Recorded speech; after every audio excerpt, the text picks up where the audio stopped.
Welcome to this Authors in Conversation panel featuring the 2024 Minnesota Book Awards finalists in the competitive young adult literature category. The Minnesota Book Awards is a program of the Friends of the St. Paul Public Library in the organization's capacity as the Minnesota Center for the Book. This year's book awards are sponsored by Education Minnesota and the young adult category through the generosity of the Minnesota Humanities Center. My name is Gary Eldon Peter. I'm a fiction writer, a short story writer, and a novelist. And I had the great honor of winning the Minnesota Book Award for Young Adult Literature in 2023 for my YA novel, The Complicated Calculus and Cows of Carl Paulson. As we get started, we'd like to take a moment to acknowledge the Dakota people, indigenous keepers of the land on which most of us on this panel recording are participating from today. This land was reserved for the Dakota in the Treaty of Traverse des Sioux, signed with the United States in 1851, and it remains sacred to them today. We also acknowledge the Ojibwe people, fellow indigenous inhabitants of this land. The Dakota and Ojibwe people are the original stewards of story in this place, now called Minnesota. The Friends of the St. Paul Public Library, organizers of the Minnesota Book Awards, honor this tradition and the knowledge and values embedded in it as we all work together to lift up storytellers in our state. For this latest installment of the Minnesota Book Awards popular Meet the Finalists series, I'm pleased to be joined by 4 writers today. Shannon Gibney, author of The Girl I Am, Was, and Never Will Be, published by Dutton Books, Penguin Random House. Laura Zimmermann, author of Just Do This One Thing for Me, published also by Dutton Books, Penguin Random House. Dr. Artika Tyner, author of Reimagining Police, The Future of Public Safety, published by 21st Century Books Lerner Publishing Group. And Nicole Kronzer, author of The Roof Over Our Heads, published by Amulet Books, Abrams Books. And congratulations to each of you for being finalists for this year's Minnesota Book Awards. I know how exciting it is to be named a finalist. In the interest of making the most of our time together, I'm going to begin with a round robin question that I'm going to ask each of you to respond to, and then we'll have some more discussion with some questions specific to each of you and your books. So my round robin question is really a pretty basic one. I'd really like to know, what do you like and enjoy most about writing for young adults? And what is it about writing for them that you find most challenging? And Shannon, I'm hoping you would be willing to start us out. Thanks for that great question to begin, Gary. I think all of us have been young adults on this panel, and we know what a tumultuous and amazing and boring and just it's such a time of openings, I think, in so many different ways. And so I think really to go back to revisit that time in my own life in different ways, and then also, of course, I have a 14-year-old now, so my kids inspire a lot of what I write and the way that I write it and whatnot as well. It just feels like there's a lot to dig into there. Particularly, I feel like if you're writing also about, young adults from historically marginalized communities, which unfortunately, has not been, there's just not as many stories with as much reach, they haven't been as amplified. So that also just feels like an important facet of what we're doing here. Yeah, and what are some things that you find most challenging about the audience and in the books that you've written, and maybe in particular with your most recent book that you're a finalist for? Yeah, I think it's interesting because I always say The Girl I Am, Was, and Never Will Be. People always are like, well, what is the genre of the book? Um, uh, is it a memoir? Is it fiction? And my question is always the maddening yes. Like it is all those things, right? And part of that, I think, I always say it's kind of my mic drop moment. I identify as a mixed Black transracially adopted woman, which is a mouthful for sure. But that has been my experience. That continues to be my experience.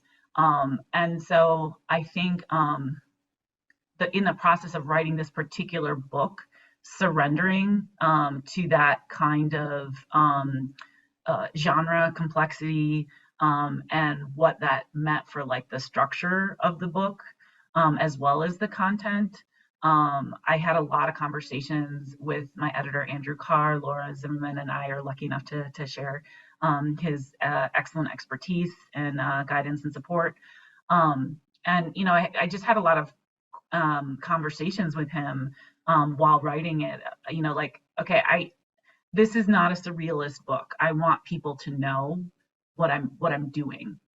Even though it's weird and there are wormholes and there's me and there's a doppelganger and there's like documents from my adoption and letters from my birth mother, and then we added micro essays on the absurdities of the adoptee experience, right? Like there's all these levels working, but I want to take people with me on that journey as well. And so I do feel like for most of my work, and I write across genre, right? I write children's picture books. I've got anthology that I co-edited with my dear friend and colleague Kalia Yang on infant loss, women of color, and Native women on infant loss.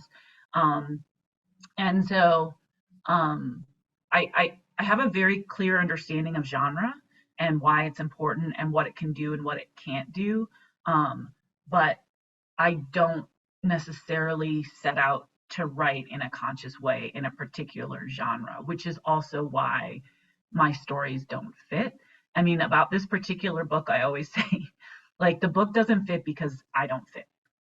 And that's okay with me. That's okay with me. So I mean, I think that you can definitely classify The Girl I Am, Was, and Never Will Be as a YA novel. There are also, sections in it where, there's a section where I'm 44 and parenting, my son. And there are sections where I'm imagining my birth mom giving birth to me, right? Like there's been a lot of people who've read it and Dream Country, my novel before this, and they're like, we don't believe this is YA. And I'm like, yeah, that's fine. I'm fine with that. So, however, get in where you can fit in, right? As we say in the Black community. So yeah, thank you. Yeah, I wondered, just to follow up on that a little bit. One thing that I found so powerful and challenging about your book was the way in which you described it as speculative memoir.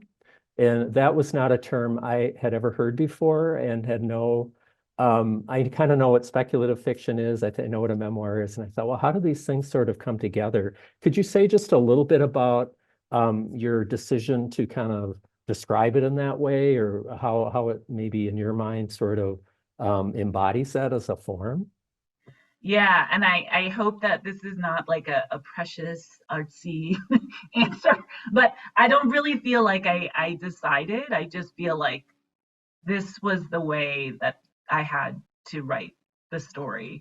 A lot of the book is about the experience of being an adopted person with all these holes, in your personal history. We all have holes in our personal and ancestral history, in our family histories, in our health histories, all these things. But adoptees probably have at least 5 times more than the average person. And yet we live in this culture in the West, these cultures in the West, that at least on the surface value this semblance of a clear narrative, right, of individuals and families throughout time and space. And so the book is, I think, answering the question, like, what do you do when you don't have that, your whole life? and so this question of what if, which is a speculative question, is very much alive all the time for adoptees in a way that I think people who don't have that experience really don't understand. I mean, it's been very interesting since the book's been out.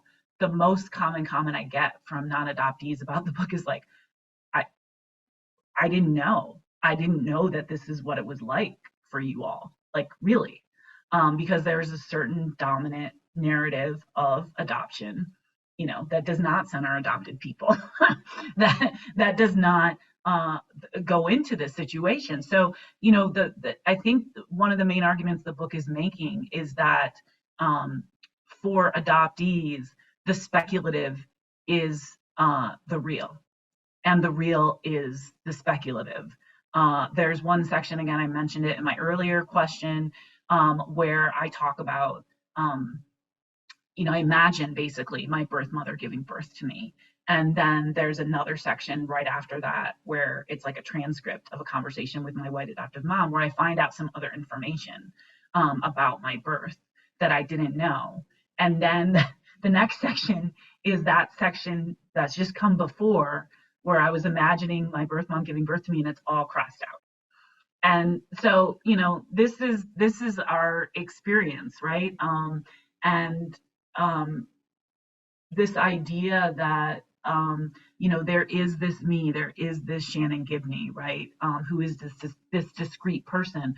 But also, when I did my birth search at 19, finding out that my birth mom named me Erin Powers, right? And that becomes one of the central organizing structure of the book, right? Shannon Gibney growing up in 1985 with my white adoptive family in Ann Arbor, Michigan. And then the other primary timeline, Erin Powers, my doppelganger per se, growing up in Utica, New York in 1985 with my white biological mother. And then there's this wormhole, because I'm a nerd, that is connecting the two timelines. And sometimes Shannon sees Erin and starts to, go into the wormhole, and things get kind of weird, and then vice versa, right? And that's a metaphor, but it's a metaphor to talk about something that's very true in the experience of adoptees. Yeah, the other thing I was hoping to talk about, it kind of related to that a little bit, is I love that it had sort of documentation in the book, letters, forms, cards, things like that. And those were so enriching in my mind, to the story that you were trying to tell. Could you just maybe just say a little about your decision to do that, or what were the challenges of trying to incorporate that as part of the story as well, and what your thinking was about that? Yeah, so Andrew, my editor, and I talked about that at length, and sort of talked about obviously how words are a particular narrative, but there's obviously images, pictures, text. I also have my diagnosis, my breast cancer diagnosis. My birth mom, when I made contact with her, one of the first things that she told me was that breast cancer runs in the family. And of course, my response was like the typical 19-year-old response, like, yeah. Like, she's like, make sure you get mammograms, make sure you follow up, like, but it did plant this seed in my mind that, okay, this is something I need to be diligent about.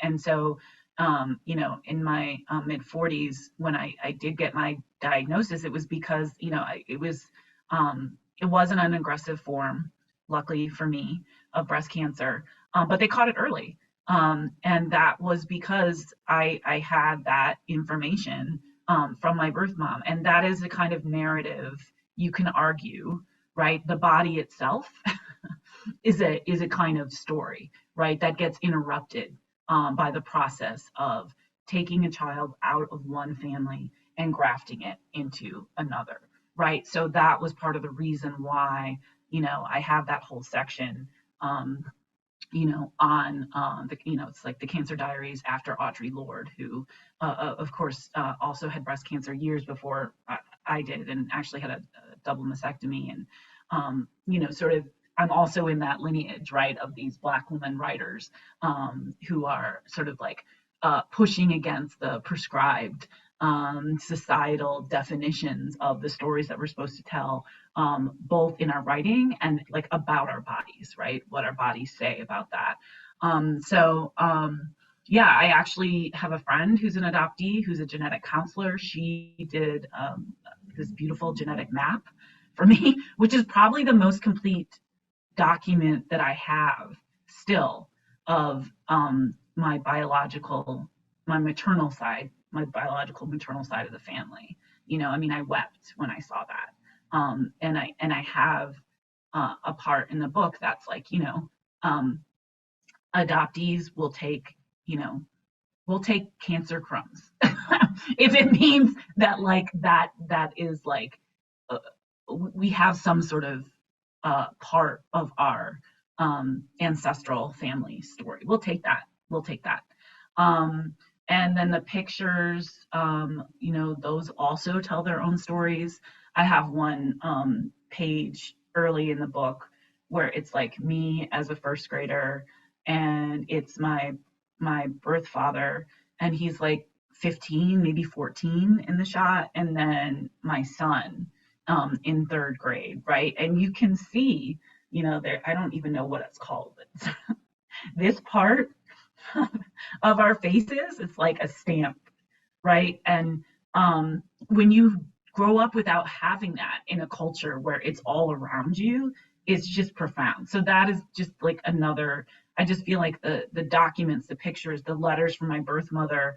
I asked my, you know, my white adoptive mom, or, you know, I can also just say adoptive mom, but my adoptive mom, you know, I asked her for all these letters that my birth mom had sent her through the years when we were putting the book together. Because I had a very complicated on again, off again relationship with my birth mother. If you read the book, you'll understand what that's about. But my two mothers, my birth mother and my adoptive mother, met in my college graduation and instantly connected and kept up a correspondence through the years, independent of my own relationship with her. And so my mom had shown me these letters before, but I hadn't looked at them in years, probably like, I don't know, 20 years, maybe 15. So then going through those and then figuring out where to place them, that was very emotional. My birth mom died about maybe I think 8 years ago, 9 now. And so there's just a lot of layered emotions around that as well. Thank you so much. It's great to hear your perspective on that. I think I'd like now to move to Dr. Tyner, if you are ready to talk about your take on young adult writing. What do you like most about it? What's most challenging for you as you think of yourself and working in that genre? What I enjoy most about writing for young adults is to be able to look back to the past while planting those seeds of social change for the future. So the past, growing up when I was a young adult, it was complicated. I love reading books. I love sitting in the corner by myself and just figuring out your own identity. It's a difficult stage of life as a young adult. And you're trying to find your voice, and you're trying to find your purpose. You're trying to figure out who your friends are, where's your community, and really what you're seeking out is belongingness. And so when I think about writing for young adults, I think about writing those books I didn't have growing up. And I also think about the inspiration for the future. For serving as a college and university professor for almost 2 decades, I recognize the importance of inspiring young people to dream big. I think of the words of President Ellen Johnson Sirleaf when she said, if your dreams are not big enough to scare you, they're not big enough. And when I think about that, I feel my books are a vehicle to help young people to imagine their biggest, boldest, and brightest dreams. Great. When in your particular the book for which you are a finalist, was there any challenges when you were writing that book and you were thinking about it for a young adult audience and trying to bring all of it together for that particular set of readers? The most challenging piece of writing this particular book was ensuring that I was meeting the needs of my audience. I'm a leadership scholar. I am a lawyer. I typically write long 400-page documents with footnotes and millions of citations. This was an opportunity to make sure that I wrote a book that was accessible to not only young people, but people of all ages who were curious and had additional questions on understanding policing and public safety. Yeah, and I really appreciated in reading your book how much I learned. I may not have been the main audience for it as someone as a non-young adult reader, but there was so much that I didn't know about our criminal justice system and policing and all the other topics you covered. And I wondered if there were challenges. There's so much in there just historically, legally, in terms of public policy. Were there any challenges that you had in trying to make those really understandable and compelling for readers? Because I felt like you really brought those to life. And I'm wondering how you did that and how, what kind of, how you made that work so well. My greatest challenge was ensuring that the book was not one-dimensional. Some people wanted a book about abolishing the police. Others wanted a book about defunding the police. Some wanted a book that was more about civil rights history or the history of policing. Every person that worked on the book, whether it was the editors or our writing circle, everyone came in with an agenda. And my hope with the book was not to have an agenda beyond laying out the facts and the history and let others draw their own conclusion. So I put on a different hat for this particular book. I truly focused on it through the lens of being more of a journalist, of being able to outline what the issues are and allowing people, and especially our young people, to use their critical thinking skills, to use their leadership skills, to be able to draw their own conclusions once they were presented with the facts. There's nothing else like this on the market. Every other book takes a specific perspective, either on the editor's agenda or the author's agenda. And I didn't want a book like that.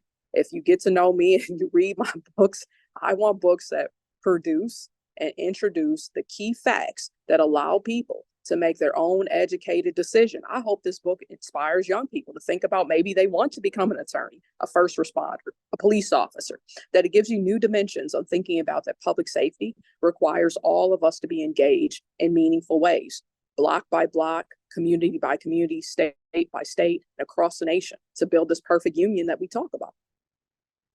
Yeah, and the other thing that I wondered about with your book, because it is has such great accessibility, if you've thought about it, using it for teachers or for teachers to use the book, and how you might help teachers or advise teachers in ways in which they might use the book effectively in a classroom. I wondered if that's something you thought about or you've been asked about, or how might this book be used for for teachers and for students in classes? Admittedly, I wish I had a book like this as a teacher. Can you imagine things are happening in the news, happening in folks' community related to policing? I started my career as an educator. My first cases as a civil rights attorney were related to police misconduct and police brutality. I didn't have a tool to explain to my students what was the context of how the community was perceiving the issues. What were the failures related to law and policy? So I hope this book can help to, when there are questions, when people are seeking answers, when they're thinking about how they can lead change, whether it's a young person that's thinking about becoming class president, what is the type of community that they're going to create within their school and the surrounding community. So I really see the book as an invitation to learn, grow, and lead. Learn more about the history of policing, of course, but learn more about the possibilities on how we can grow as community members, because it's that notion of community organizers. Got voice, got power. I want young people to realize that they have the power to use their voice to create change. And the last piece, and that was a final section of the book, thinking about leadership. Sometimes we wait. We think it's about a person, a position, title, exercise of power.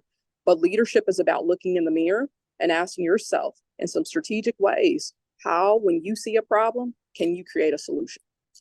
Great. Thanks so much. So Nicole, tell us for you, what you like most about writing for young adults? What is most challenging? What do you enjoy? Sure. Yeah. Yes. I'm really pretty uniquely positioned to be writing young adult because I am also a high school English teacher. And so when, a number of years ago, when I was finally starting to take myself seriously as a writer, there was no other consideration. I didn't think about another genre. It was always going to be young adult because teenagers are my favorite people. I love them so much. It's such a special age. They are standing in this incredibly unique spot where they can see both their childhood and their adulthood from where they're standing. And so I just feel so honored to be with them every day. And so it was just always going to be sort of a natural thing for me to write for them. One of the things that I love about them also is that their feelings are so big because it's the first time so many of them are feeling things, like the brand new, just like brand new emotion. And so then when you're writing for young adults, it's just so inherently easy to tap into that. The drama is already there because anytime something is happening for the first time, it's naturally dramatic. And as you can probably tell about me, I'm also naturally dramatic. And so it's a really good fit. So in terms of like, what is a struggle? I hate to be like, it's not a struggle because writing's hard, but like, I love young adults. Like they're definitely my people. I heard Kate DiCamillo speak once and someone said to her, like, how do you tap into the brain of an 8-year-old? And she said, oh, there's just part of me that never stopped being 8. And I would say that the same thing is true for me. There's just part of me that never stopped being 17. And so whether that was like this really big, either traumatic time or whether this like, I don't know, just this moment where it was like the Rocky Mountains, of my development where all these things kind of came together. It's really easy for me just to sit back into what it feels like, to be a junior or a senior in high school. Yeah, well, and kind of related to that, I wonder, and maybe this is hard to describe, but your role as a teacher, how that sort of, I guess, translates into your books, or I imagine you sort of like a human tape recorder or something, absorbing all these things that you hear your students say, and how those make their way into your work, and in your book, there's such an authenticity about it. So I don't know if that's something that you're aware of or you have a process for, but if there's a connection between just sort of your daily work and how that makes its way into your writing. Yeah, it's a little chicken or egg type question. It's hard for me. It's not like I can't say that I was about to say, like, it's not like I write down the things they say because that's not entirely true. I remember there was one time years ago where this boy came in and I had both him and his girlfriend in different hours. And so they like walked in together and then she hugged him and she said, I'm going to miss you so much. And he said, I'll miss you too. Can I have $1? And that cracked me up like so much, this notion that you can both be like loving your girlfriend so much that you're literally walking her to class, but then you also need money from her to go get like a vitamin water or something at the same time. But it's pretty rare that I actually like write down the things kids say. Mostly I think it's osmosis, right? Like I'm just sort of like absorbing them, and so it really is sort of a feedback loop. But definitely my books are a combination of the things that are important to me and were important to me when I was that age, and also the things that I see as patterns in my students, that with both my first and my second novels, it was both like, oh, this is a thing I'm seeing. And then it, like found its way into my book. Great. Laura, I'm going to ask you to address that question too about what you enjoy most about writing for young adults and challenges, and then we'll kind of loop back and I'll ask some more specific questions about each of your books. But if you'd be willing to say a little bit about that broader question of why young adults and what are some challenges you face? Sure. I mean, I think first and foremost, I love to read. I love to read, and I've always loved to read. But the joy that I get from reading as a middle-aged person just can never match the boundless joy of reading as a young person. When I was a kid and when I was a teenager, there's just, I just love that. I still love that category of books, and the idea of the limitlessness of the boundlessness of those kind of books. So one of the things that I think is great about writing for young adults, and is the same thing that's a challenge about writing for young adults, which is there is so little appetite for pretension. They've got such a great degree of sensitivity towards BS that it is, on the one hand, great, because I feel like you can tell, you know, that people want to hear a story. And it's also really challenging because you want to not put your adult self in there. I don't, you know, in a novel, in a fiction setting, I feel like when someone thinks they're going to impart wisdom to a young adult, they will fall flat on their face. It's very different if you're conveying information in a nonfiction setting, of course, but you know, if you present to a young adult a story to read, they are not looking for you to give them the wisdom of the ages. So there's little pitfalls and traps one can fall in. I think if, as a middle-aged person, even one who spends a lot of time around young adults, because I have a couple of young adults, you never want to try to match their language. It will evolve by next week and you will look like an idiot. So there are things like that you want to stick to the universals about, as Nicole said, about feelings, about big feelings, about relationships, about potential and possibility, and deep holes of anxiety, and all of those things that I think are true of every generation. Yeah, and I Laura, I would just also add, I felt like you had your characters had such an authenticity as well. And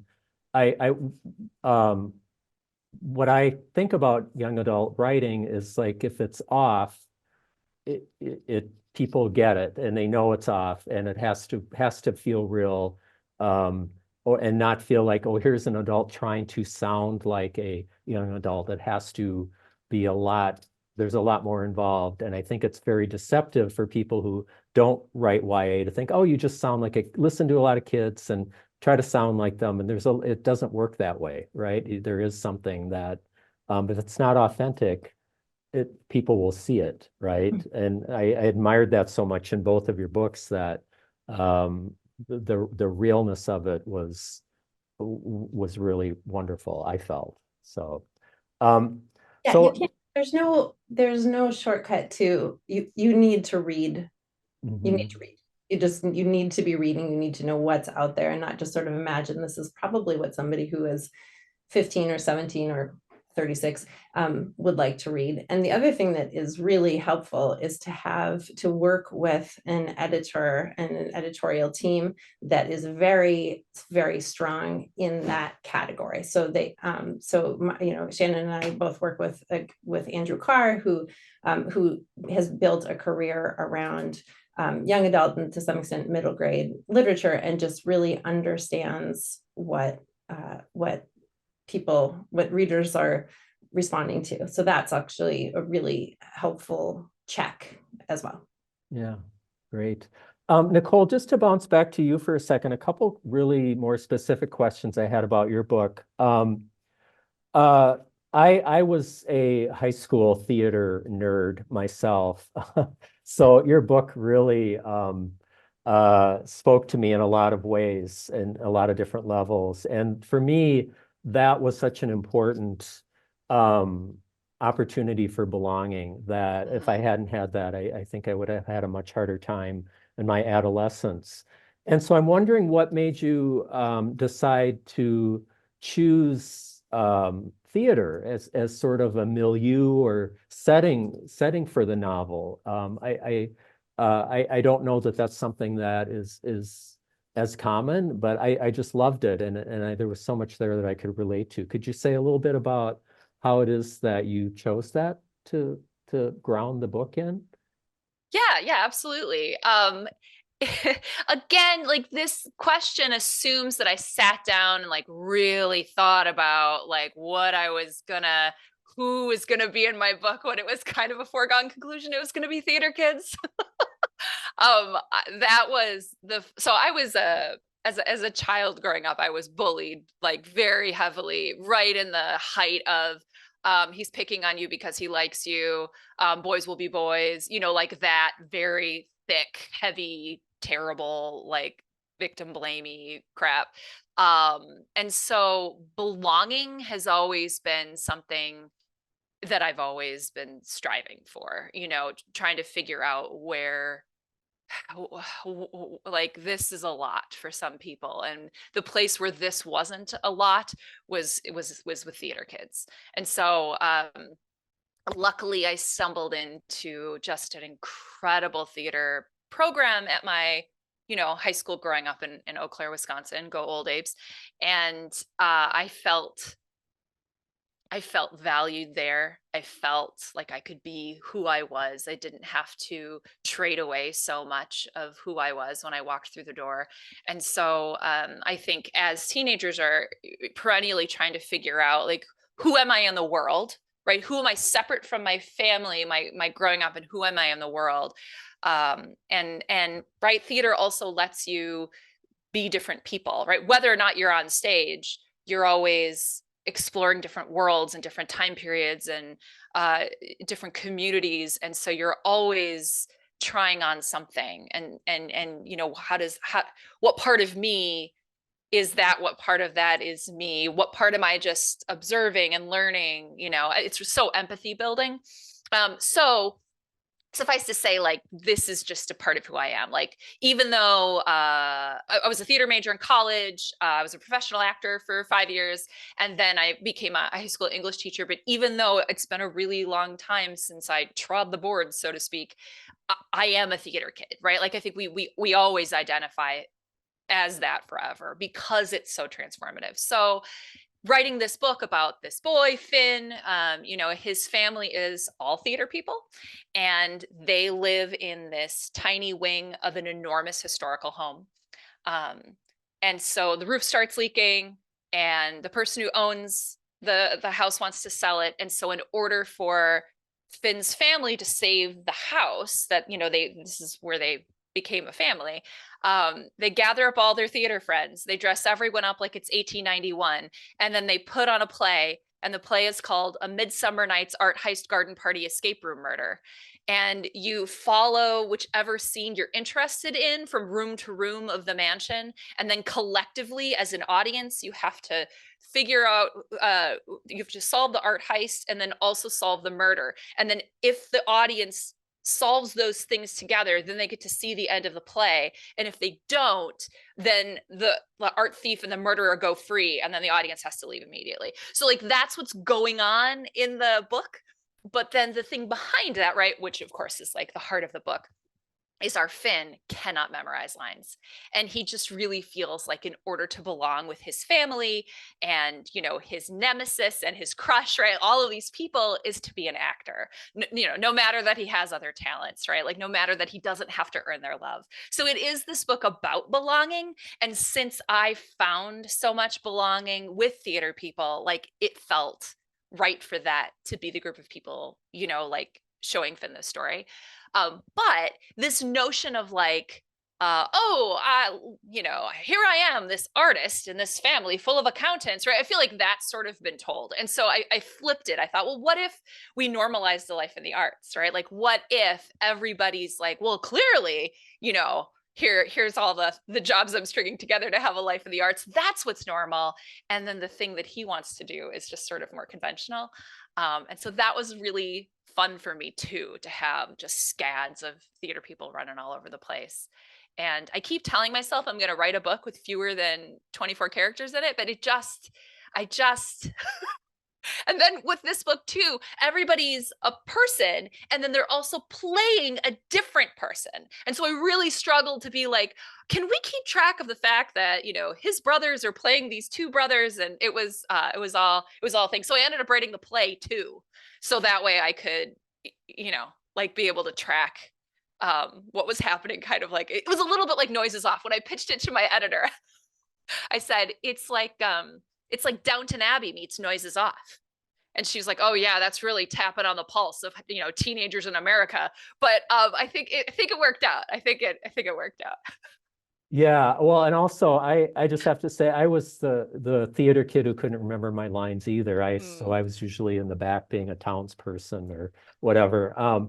But I also just want to ask you, yeah, I don't know, the way the book works is just really really tremendous. And that house, I just had this feeling like I knew that house. I'd been in that house, and it's like a character in the book, the way it's described so well and how you use it. And I'm wondering, could you just say a little bit about how you did that or what your process was in terms of researching, or because it's such a prominent feature that that is just really pretty well done. It's just great. Oh, thank you, Gary. Well, it's likely you have been in that house because it is basically a carbon copy of the James J. Hill house in St. Paul, Minnesota. So I have always loved a historical home. I love history, and there's so few places in the United States that have been, I mean, we're just, you know, like it's not like when you go to Europe or you go someplace and you're like, oh, I'm walking into this Aldi's that was actually built in 1491 and has been a million different things, you know, like our buildings are just, you know, more contemporary. And I think the other thing that is really fascinating to me about preserved historical homes is they're often the purview of women. And that's also a piece of history that we care less about. And so my best friend from college, Karen Estrada, and I, she lives in Milwaukee. I'm actually here right now. It's spring break. So I'm at Karen's house. And whenever the two of us get together, we love to find a historical home. And we're so enthusiastic about the history that often we get led into places that other people on tours are not supposed to go. You know, we'll hang back and then that person will be like, I'm not supposed to show you this bathroom, but you want to come and see it. So know that about me, that like that's a thing that I love. So when I'm teaching for a long time and I'm taking, you know, I have got all these creative writing classes. I teach at Champlain Park High School in Champlain. And I got to the place with my creative writing 2 students where I was teaching different genres. And then I would say, like, so which ones are we interested in? And having some units on. And no one ever picked historical fiction.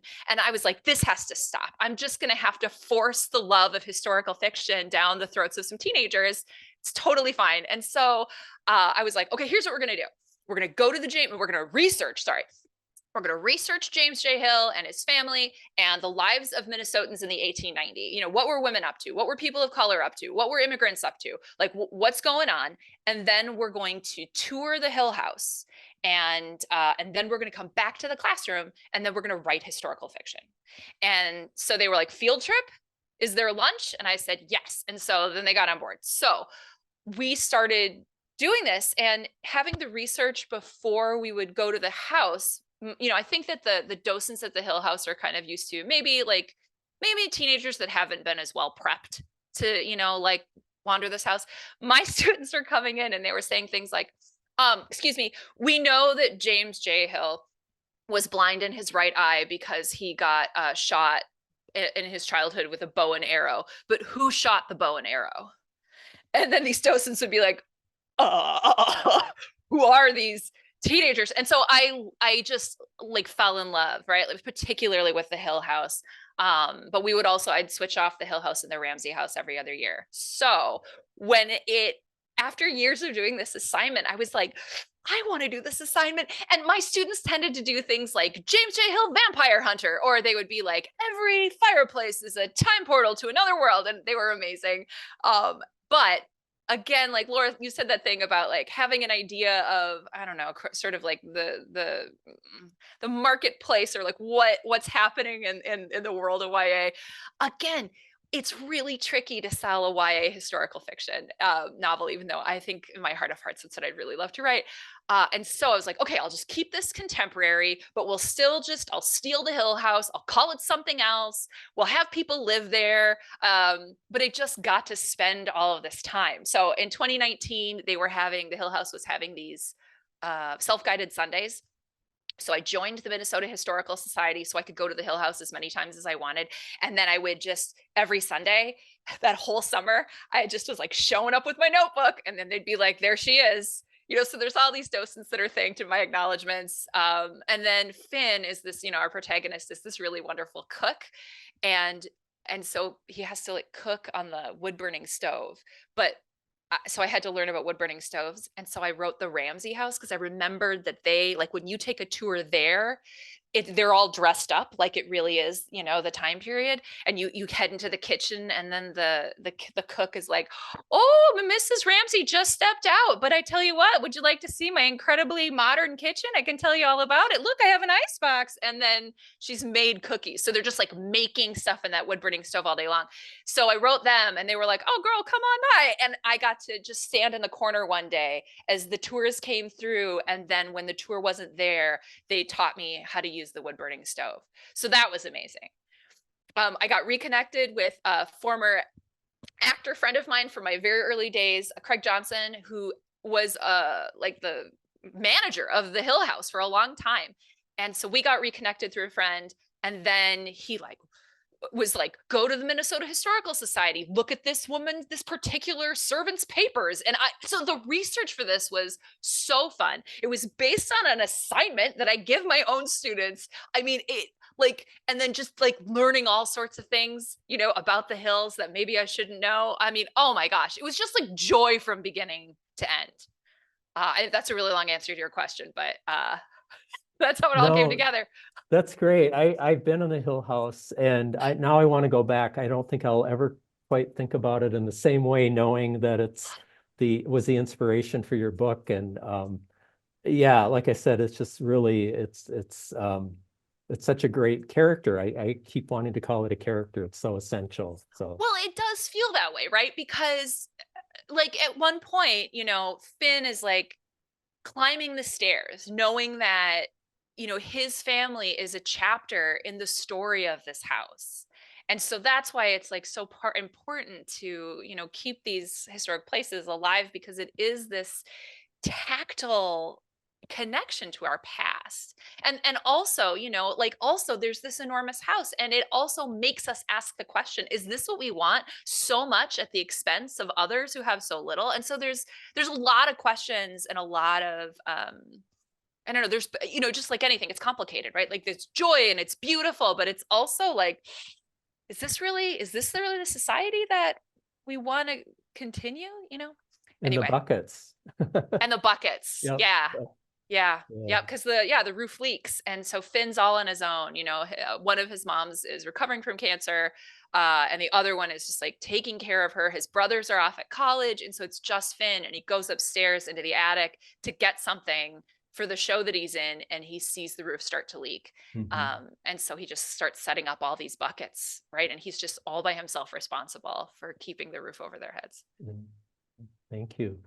Thanks. So Laura, I wanted to go back and talk a little bit more about your book. And I love so many things about it, but one of the main things I loved was just, it really goes to a lot of dark places. But as a young adult novel, but it's also just incredibly funny. And I wondered, how did you do that? How did you so really deftly balance that humor and that darkness? I think that was something that I so admired, and I wondered if you could say a little bit about how you made that happen.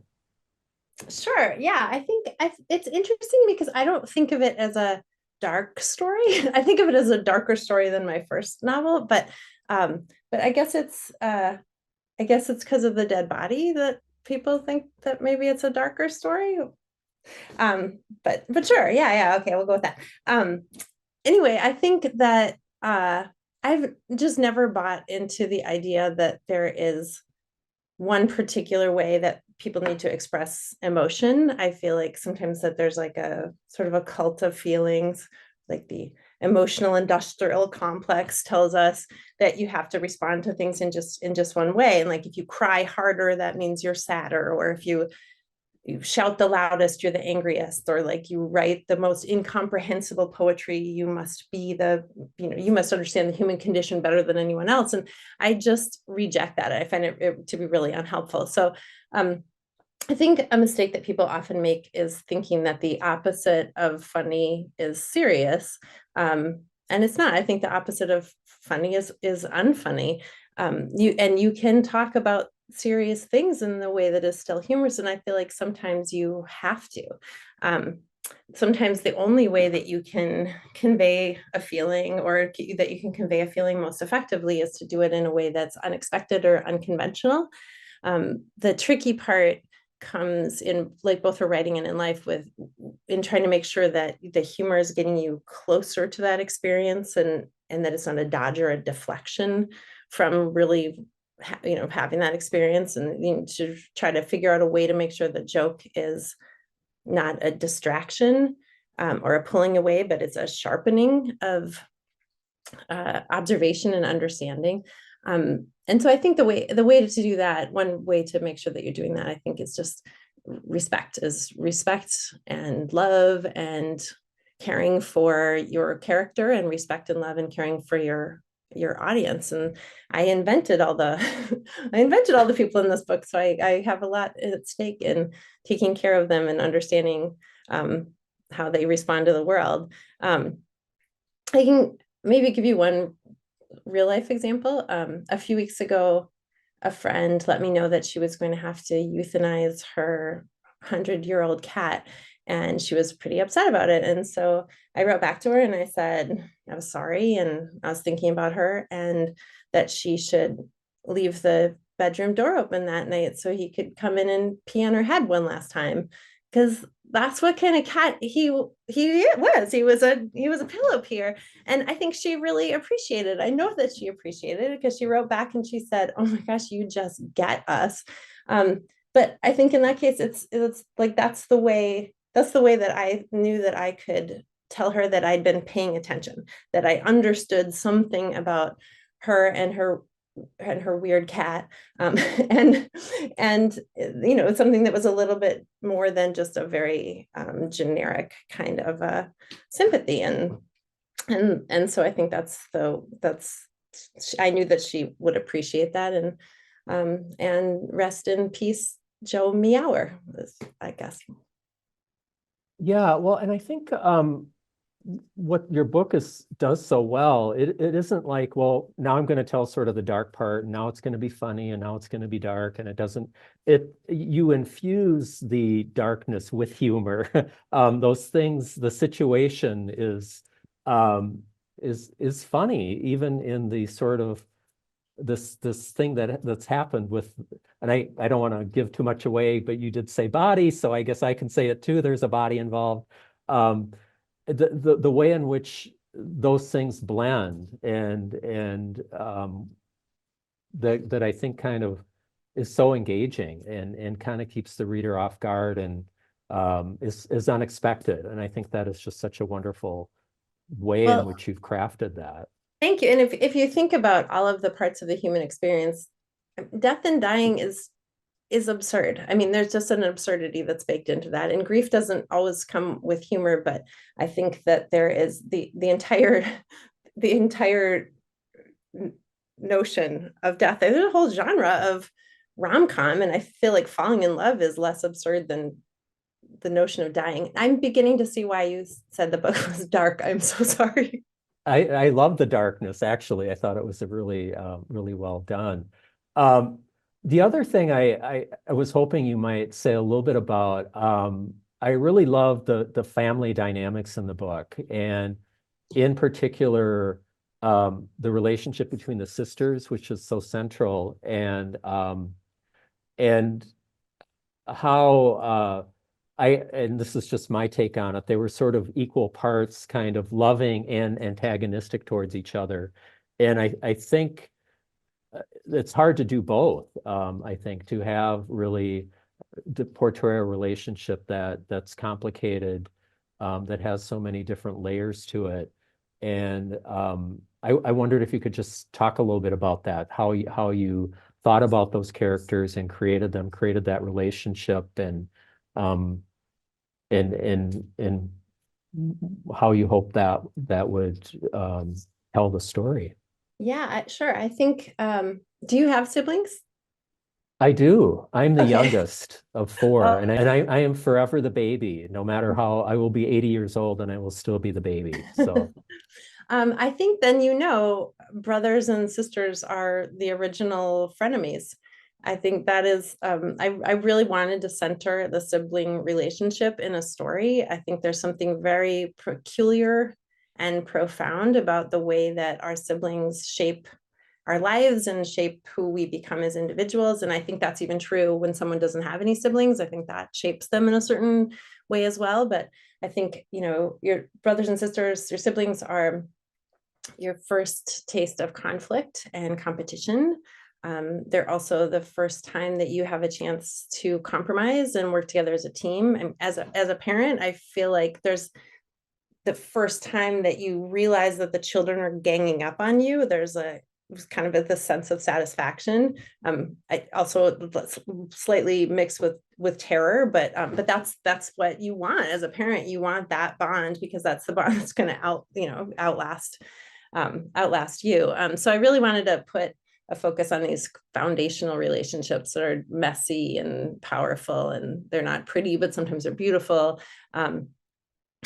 I was thinking a lot about when I wrote this story. I kept thinking about the Quimby sisters, and this is very much I think a Beezus kind of a book. So, but I mean, if you think about it, I mean, you never get to see Ramona as a 15-year-old. And you know, if Beverly Cleary was honest, she would not be delightful. I think that would not have been where that personality was heading. But Ramona can only be Ramona because Beezus is Beezus. Somebody is holding things down. Somebody's got to protect the library books from being defaced, or in this case, somebody's got to, you know, haul the frozen corpse out on a deer sled over the snow. So you need that dynamic in order for it to work. So just like Beezus feels about Ramona, I think Drew feels about Karna, that she kind of low-key resents her, but she's also in awe of her and feels responsible for her and feels inspired by her and all of those things. So I think that's how it feels to really have a sister. I have a sister. And then the little brother kind of gets away with a lot, which is, you know, the reputation of little brothers everywhere.